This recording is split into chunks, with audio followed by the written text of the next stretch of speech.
Monica, thank you for the introductions. Good morning, ladies and gentlemen. I feel really privileged to be here this morning with you. 3 weeks ago, I was at the International Leadership Association's conference in West Palm Beach in Florida in the USA. And do you know what themes came out of that leadership conference? 2 specific themes came out that I want to share with you today. The first one really is disillusionment. Disillusionment with the irresponsible, destructive, parochial, and inward-looking leadership that we have in the world today. That really came out very strongly. The second theme that came out was hope. Hope in the rise of courageous followership and social action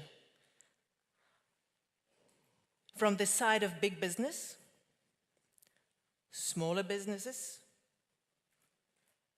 collectives, groups, and individuals on all different levels, where we see social action and social regulation taking place against the irresponsible and inward-looking leadership. There was also general consensus at this International Leadership Association's conference that we are in a place where leadership is not delivering up to its promise. And also that it is in our hands to take action. It's in our hands to take up the responsibility to do the right thing and to make the right things happen. So in my short time with you today, I want to unpack 3 questions that I want to pose to this audience. And I need to say up front, I don't have the answers. And the answers are not easy. The answers are intricately complex and intertwined and really, really difficult. So no answers today, just questions. And questions for us all to grapple with. Questions for us to unpack in this conference, to take back to our different institutions and organizations where we are at, and to keep this conversation going. Otherwise, what we have seen earlier here with Felix on this stage will not happen. The time has come for us to take up the responsibility to act. And I think we are in an extraordinary, we really live in extraordinary time where we have a great opportunity to take action. So let me move to the 3 questions I have. I'm going to pose them and then I'm going to unpack them as I go on. First question, how do we deal with the tensions in responsible, global, and local leadership? How do we reconcile that? Next question. Do we need a broader-based view of responsible leadership? Is our view of what leadership is still too narrow? And then lastly, what can we do as responsible followers to effect positive change? So let me go to my first question. How do we deal with the tensions in global and local responsible leadership?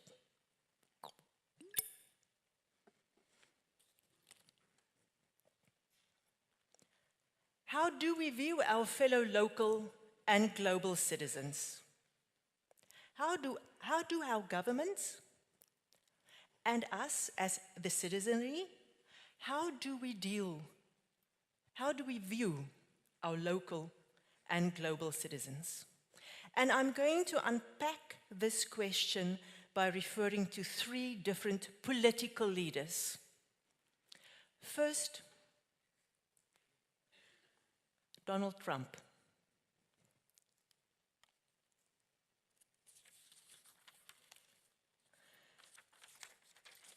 Trump, with his incredibly divisive national strategies, pitting local against global, making America great again by engaging in trade wars, posturing, and essentially keeping immigrants out of a country that was built by immigrants. My question to you today is nationalist anti-immigration rhetoric responsible leadership? Is self-preservation at the cost of others responsible leadership? So I'm wondering, is this responsible leadership? The next example I have is here, nearer to home. Angela Merkel, with her progressive, open-border refugee policies, with a moral and global focus, now having to concede to pressure from the far right to tighten border control, having to engage in the Grand Coalition. We all saw what happened in Bavaria, where now for the first time, seats was lost to the far right. For the first time after World War II, coinciding paradoxically with us celebrating the end of World War II, 100 years after World War II. So my question is, how do we preserve the rights of local citizenry in the face of the global refugee crisis? How do we do that? What is socially and morally responsible? Here I want to use, as my last example, Nobel Peace Prize winner, Aung San Suu Kyi. Suu Kyi was probably the textbook example of ethical, responsible leadership, social justice, and fairness, and just leadership. Until recently. Until the xenophobic violence that broke out in the Rakhine district against the Rohingya minority. Her moral authority is now being questioned due to a perceived inaction. Just yesterday, Amnesty International stripped her of its highest honor because, and I quote, because of her apparent indifference to activities committed by the Myanmar military. So how do we balance local and global tensions, especially when resources are scarce and limited, and local and global practices are different? How do we bridge these divides rather than bolster them by building walls or making war? How do we peacefully integrate competing needs and opposing beliefs and value systems? How do we do this in a responsible way, where we are just and fair to the local citizenry and all global citizens? So being an academic, I have to turn to a definition for this. And some of the answers we might get in that definition, but of course not all answers. So I'm using Mark and Pless's definition, where they say, responsible leadership is a relational and ethical phenomenon. So of course it includes that ethical part, which occurs in social processes of interaction with those who affect or are affected by leadership and have a stake in the purpose and vision of the leadership relationship. So it's a broad definition. There's a lot in that definition. For me personally, I see responsible leadership as acting with relational and ethical integrity in the moment of choice, where things happen there, in that moment. We all know Viktor Frankl said that between the stimulus and response, we have a choice. And in that lies our freedom. It is in that moment of choice where we have to take up our responsibility. And that responsibility, that choice, for me personally, always need to focus towards social justice and fairness for everyone involved. So this brings me to my second question. Do we need a broader-based view of responsible leadership? Will that help us? If we look at leadership in a different way?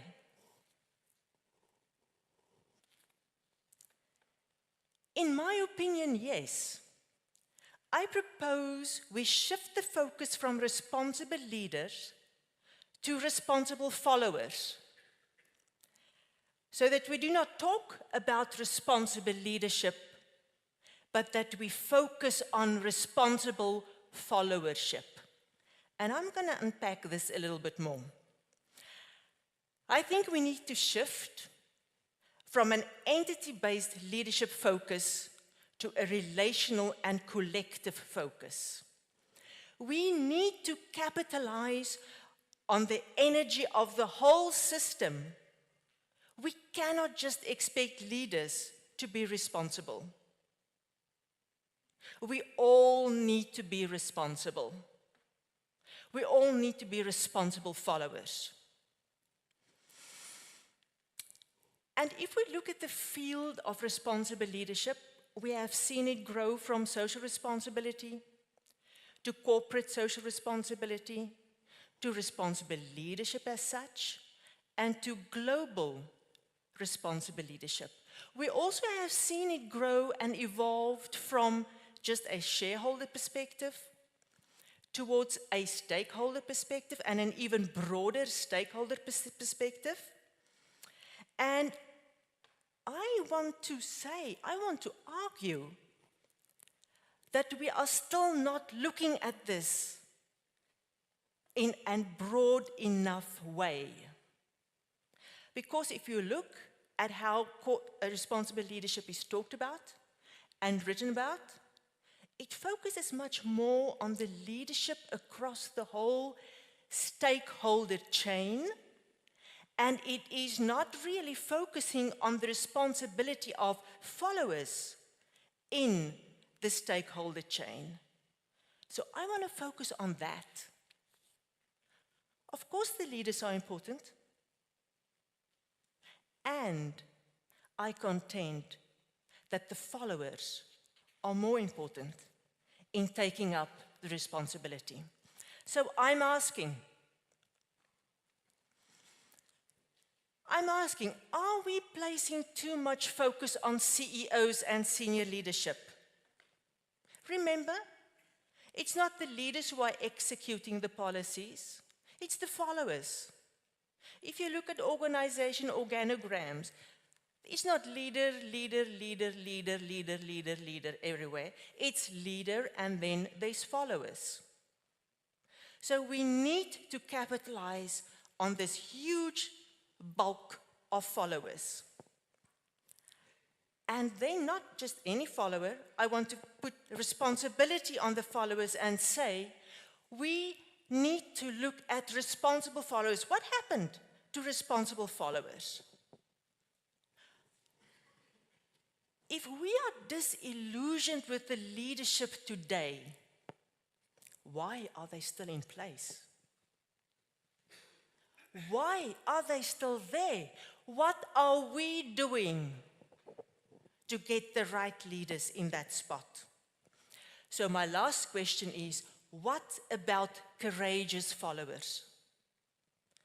So I want to focus a bit more on how courageous followership could look like.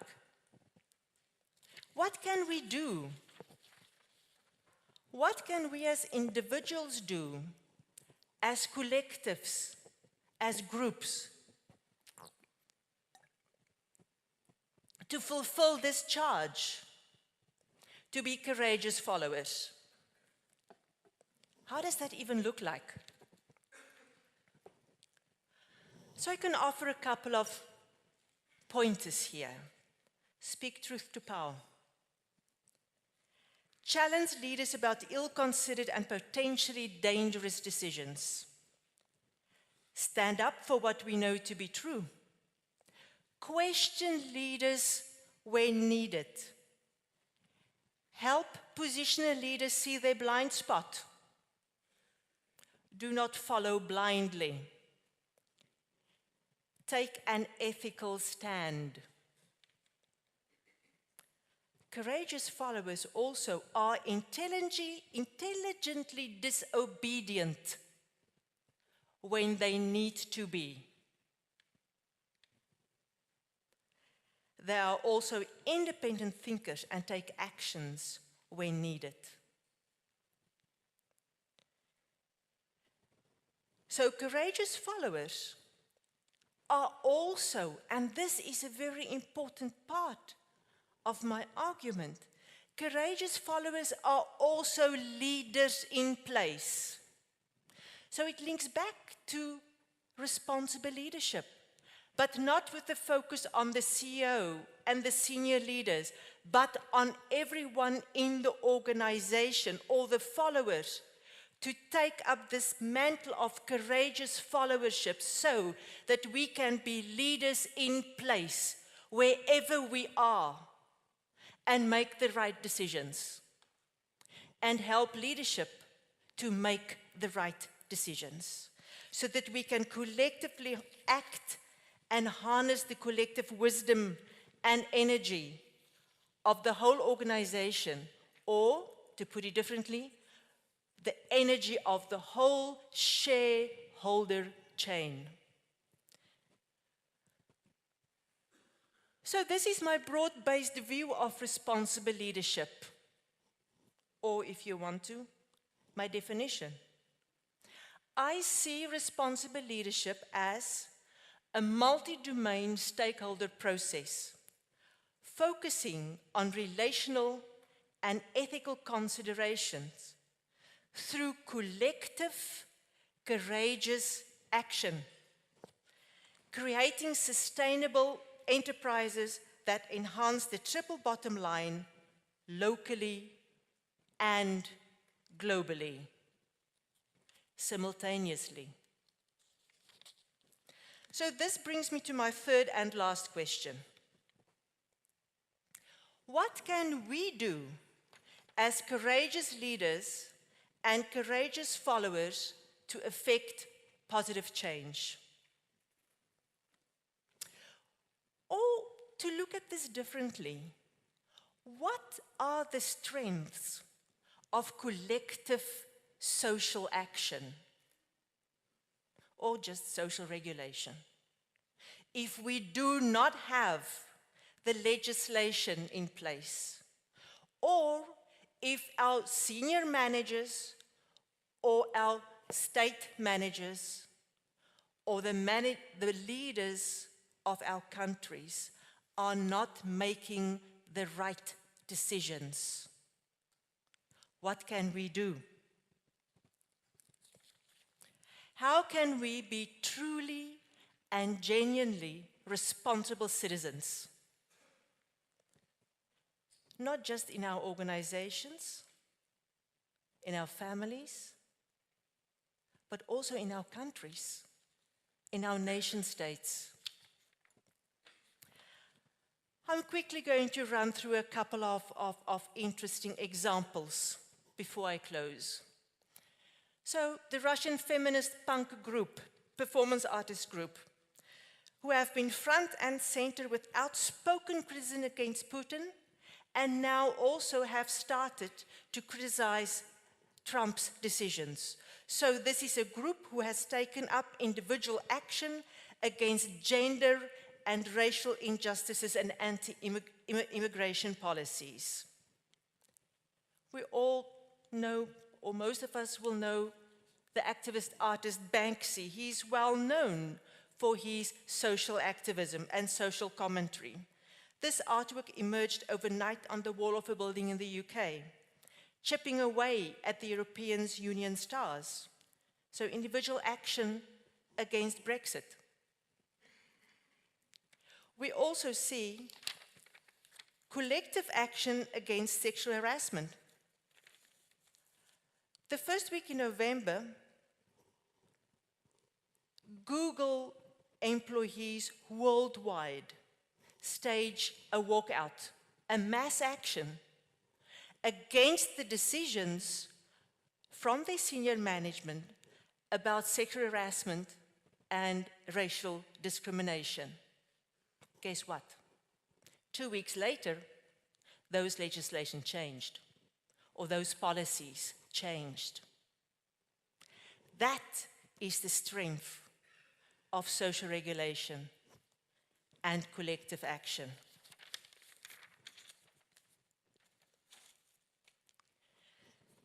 Brexit has seen its fair share of protests. We have seen one last year, we have seen this year. What we also see is corporations are coming out against discriminatory policies and decisions from, in this case, the United States. So there's corporate action from Apple, Google, Facebook, and others against discriminatory LGBTQ and I human rights in the States, where all the progressive policies are being dismantled as we sit here today. Lastly, my last example, I want to share with you the groundswell collective action against the Paris Climate Agreement withdrawal, when President Trump last year almost unilaterally decided that he's going to withdraw, to be aligned with the Republican Party's platform that denies climate change, where he himself actually sees it as a hoax created by China.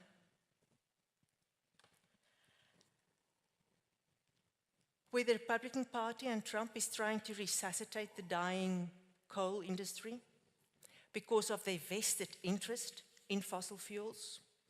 So what happened is, almost immediately after the withdrawal, mayors and governors and business leaders and big corporations started to sign this "America is still in, are you?" At this stage, there are more than 3,500 people or business leaders who signed this. It is 154 million people represented by this act across all 50 states. There's a number of instances like this, where there's corporate action, collective action, and individual action taken against discriminatory policies and policies that simply not sustainable in our world.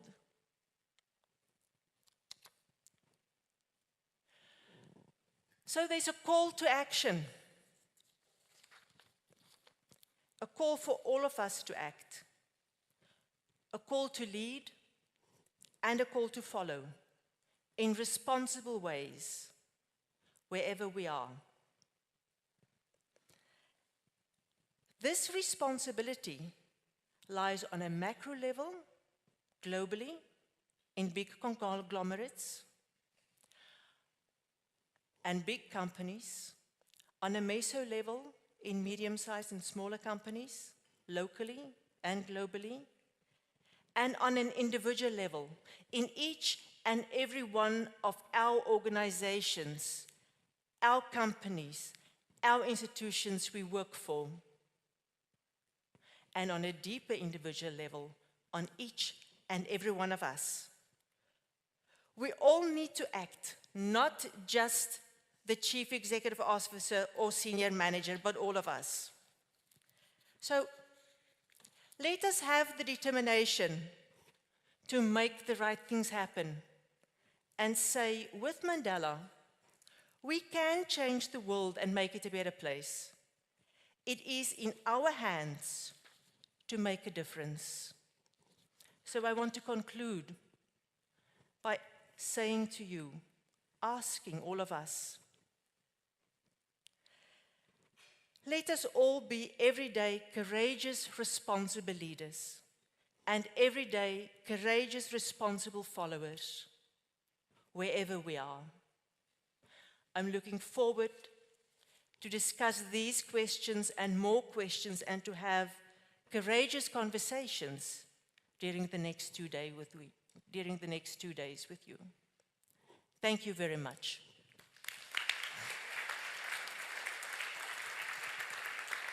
Thank you, Liz, for this very nice and interesting perspective. I really like this flip over. Please stay here with me. The flip over that you see basically follow us from the leadership perspective, and I think this is really a new contribution to the leadership discussion. But I also see that you leave it to us. Yeah, so that's, I think, also important. Of course, we can say what we need, what everyone should need, but in the end, it's with us. So we also should, if we are open, include those who don't see the need yet. Yeah? So I think that's very important for us.